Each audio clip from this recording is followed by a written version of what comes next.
our third and last panelist, Guangyu, also Tim, who is also our senior student who just graduated yesterday. So congratulations again.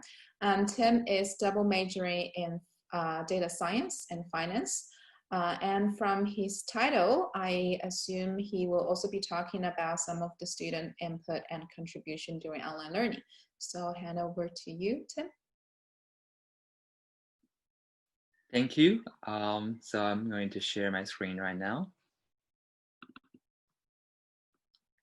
Okay. So today's my topic is Danmaku and Emoticon.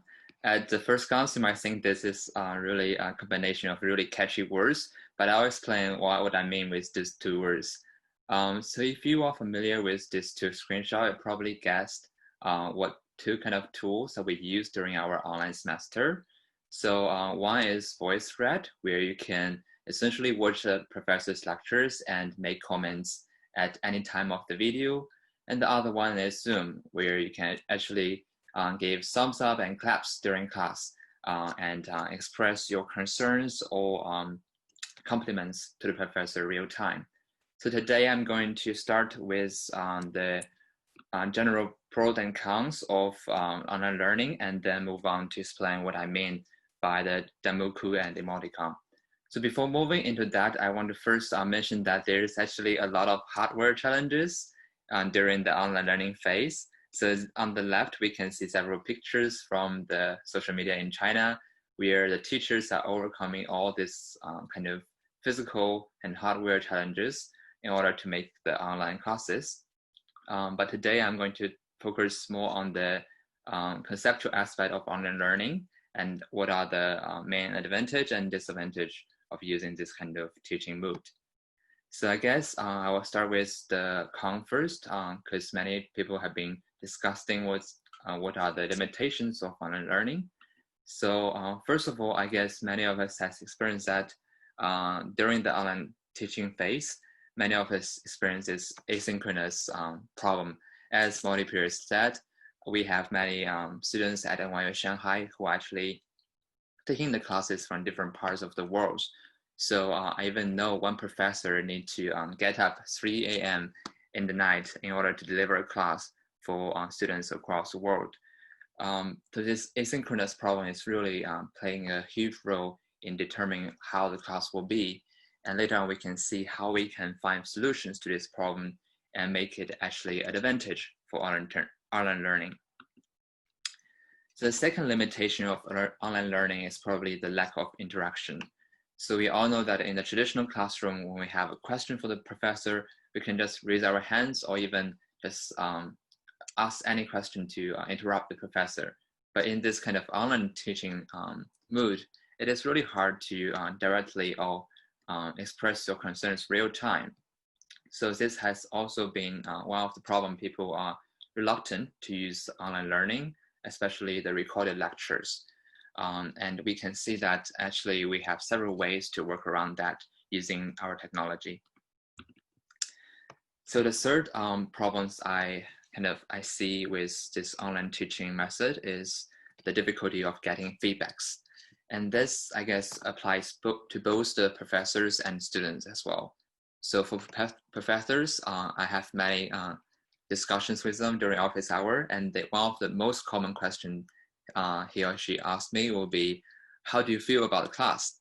Can you guys understand me? I didn't get any feedbacks or reaction during the class, so I don't even know if you guys are following. But also for our students, it's kind of difficult to get feedbacks because we are kind of hard to get to the physical office hour, talking to the professor face-to-face and explain the problems with a paper and pen. So this kind of feedback loop is blocked from two ways. On the bright side, there are also several advantages of online learning. One of the most important one is the flexibility. So essentially, we can take classes from anywhere, from any place at any time. So this is definitely one of the biggest advantage of online learning. And also, we can actually see that there's tons of tools and gadgets that can help us to learn and also do things that are not possible in the traditional classroom.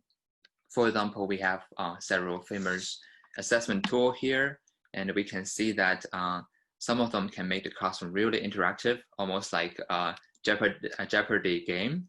And this kind of things can also help us to know how many of us actually know the content. And this is kind of hard to do in a traditional classroom to perform a live test or quiz with the students. So next up, I would like to say that the advantage of online learning is also about using our own contents. So it's kind of a form of active learning. So what do I mean by user-generated contents? So this is really a term for business and marketing, but I'm using it here because during this semester, many of us actually contributed heavily to the class when we are uploading our presentations, making comments on classmates' assignments. All these kind of things is kind of more celebrated in this semester compared to the previous semesters. So not only the professors did our job to put up contents on the web, but students are also working together to create really, really nice materials. Sometimes I think I learned a lot from the student presentations, almost as much as the lectures. So I think this aspect is also very important. So next up, I want to say a few more words about the two tools that we used. One is the Voicethread. I think this is a really cool tool for classroom setting. Also, originally it is for conference calls and meetings. As you can see here, we can actually use the text comments, leave a voice, or even like make a video like is shown here that you can actually join with the slides. These are all like applied in our classrooms. I've heard students discussing how to use the technology, but I guess the faculty is putting more efforts to learn how we can open up more discussion and using the multimedia in these kind of platforms. So we're not only making our own classes, but we are also making it with our classmates. So I just want to show this video that I took during our group work. This is actually from a few years ago, but I think this reflects what we can feel when we're working together online. You can see the mouses of different collaborators are moving together, and this really gives me a sense of the classroom setting. And this is something that we can't even do in the classroom because we have to have a really large piece of paper and write on it together. But here it's really elegant, just in a Google Doc page, and we can all write on it and brainstorm together. So here I'm coming back to my caption, Danmaku. This is a word, actually means this kind of flying comments over the video. It is first popular with the videos in Japanese anime and then in documentary. Usually people use Danmaku to talk about the video, express their opinions, and just share their feelings at that moment. And I feel like when we are using Voicethread this semester, I also got a sense that it is kind of like a Danmaku where we can choose which point in the video that we want to make a comment, ask a question, or simply say that this explanation works well for me. And seeing that all our classmates is on this screen, leaving comments together, is really giving me the sense of belonging. And this is kind of resonates with the idea of Danmaku in the video setting. And with all kinds of like annotating tools, we can make really funny like illustrations that help us understand the complex concepts. And this has been a really good tool for us to interact with the professor as well when he is leaving all these comments for us to think about. And this is also applied in other universities across China. So even in like K-12 education, people are using Danmaku for students to interact with teachers. So they can answer the teacher's question on screen and just share their opinions on the questions. Another aspect I want to talk about is Emoticon. So when we're having these video conferences, one of the kind of limitation is we cannot react real time and give feedback to the lecturer or the speaker. So I really like this function in Zoom, where I actually click on the reactions and choose to clap or give a thumb up. And after many really nice student presentations, and especially during today's presentation, I really want to like click a clap after the presentation, just to show my appreciation, but also giving the creating a sense of community, even in a Zoom setting. And also we can see that it can be used in other settings for students to express their progress or their current understanding of the content. So people have been trying to use this video monitoring system to analyze who is not paying attention, but there's a great data ethic issue, and also it is maybe a challenge on people's privacy. But if we can utilize the tools provided by video conference softwares, using the going slow, faster, raising hands, is all kind of rich functions, we can actually help people to express their opinions real time. And this is really nicely done and help the professor and also students to learn better. So finally, I would like to say that looking back in this semester's learning, initially I found that online learning might be quite boring because there's literally little interaction between professors and students and among students themselves. And it's hard to get feedback, and the lecture sometimes are not even real time.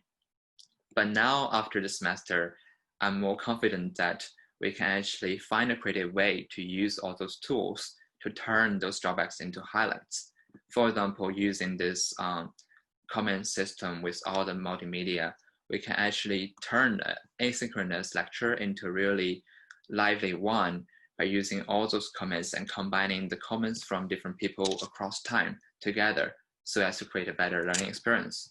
We can also use these functions to give clap, sum up, to ask professor to go slower, and these are all examples of interactions that are possible in the traditional classroom and sometimes even only in an online setting. So I guess to sum up, I would like just to say that Danmaku and Emoticon are really new terms, popular for the younger generation, but they can also be used in online learning setting to help us think about how we can make the online experience better and achieve things that are not possible in the offline setting. End of my presentation. Thank you. Thank you, Tim. I think you mentioned a lot how this all then comes back to the student-centered learning environment we're trying to create online. And going back to what Lulu just said, when we are watching videos online, sometimes we want to play our own musical instrument, do our doodling, or just stand up and stretch. Maybe we can have a little bit of more stickers on Zoom in the future, and also some of the tailored self-created stickers even from students themselves to add to the current ways of interaction. So thank you very much.